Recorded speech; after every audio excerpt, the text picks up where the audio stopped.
Bo van Spielbeek, merci d'être avec nous. Vous allez nous accompagner tout au long de cette émission. Alors, vous êtes journaliste, présentatrice d'un journal télévisé sur une chaîne privée belge et vous êtes l'auteur de cet ouvrage « Comment je suis devenu Bo », puisque vous êtes né homme, vous êtes aujourd'hui une femme. C'est un parcours donc, que vous racontez dans votre livre. Avant d'en revenir à votre expérience, qu'est-ce qui représente pour vous Bilal Hassani ?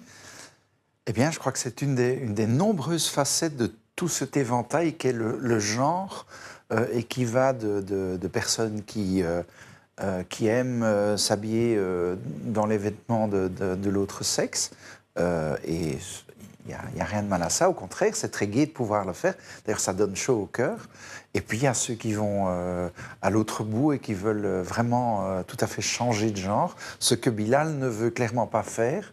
Il se sent garçon, mais il aime parfois de s'éclater en fille. Alors vous êtes une personne transgenre. Bilal, oui. Lui, il est cisgenre. On va faire une petite précision justement au niveau du lexique. Alors cisgenre, c'est en fait une personne qui est en accord avec le genre qui est assigné à sa naissance à partir de son sexe biologique. Transgenre, donc c'est quelqu'un qui ne se reconnaît pas, qui se reconnaît en tout cas dans le genre opposé à son sexe biologique. Et puis il y a une autre... maintenant, catégorie, entre guillemets, c'est les personnes qui se disent non-binaires, c'est-à-dire ni homme, ni femme. Ni l'un, ni l'autre, entre les deux, un jour fille... Ou parfois les deux, même. Ou parfois les deux, oui, j'en connais.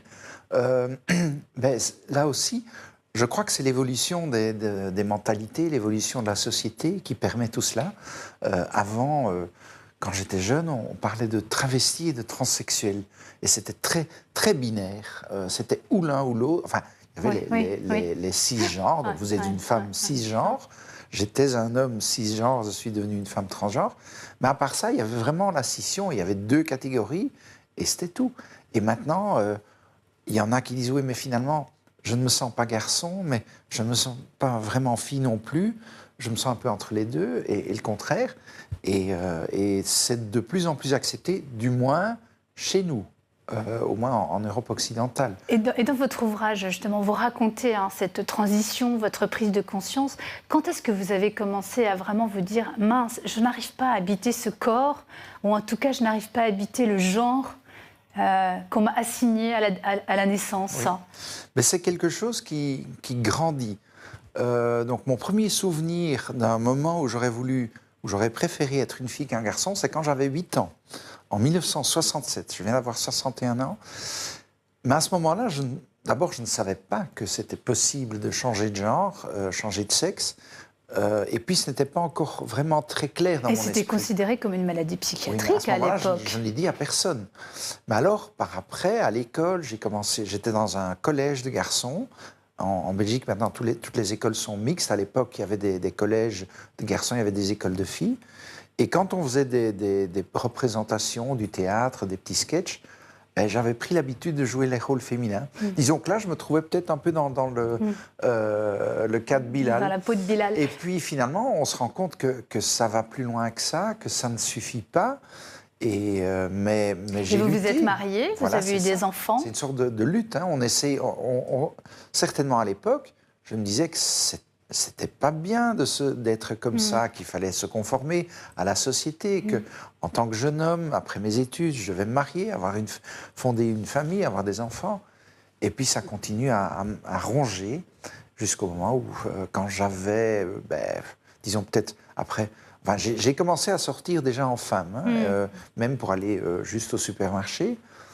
Et puis à un moment, on se dit non, ça va plus, il faut vraiment y aller à fond. Les jeunes, justement, vous le dites, ils sont beaucoup plus à l'aise avec ces questions d'identité de genre. C'est lié à quoi ? C'est l'évolution de la société, c'est les réseaux sociaux aussi qui permettent de renvoyer aussi des images de personnes qui sont différentes, qui ne sont pas forcément dans ce qu'on appelle la norme. Des modèles. Moi, les modèles que j'avais quand j'étais jeune, c'était par exemple Coccinelle ou Bambi, qui étaient des danseuses nues au Carrousel de Paris, un cabaret. Donc c'était pas vraiment... Moi, j'avais fait des études universitaires, je voulais une carrière sérieuse. C'était pas mes modèles. Et à part ça, je vais aller dans les bibliothèques, aller chercher les livres. Maintenant, on tape sur l'Internet et on trouve de tout, de tous les coins du monde, tous les âges, toutes les facettes.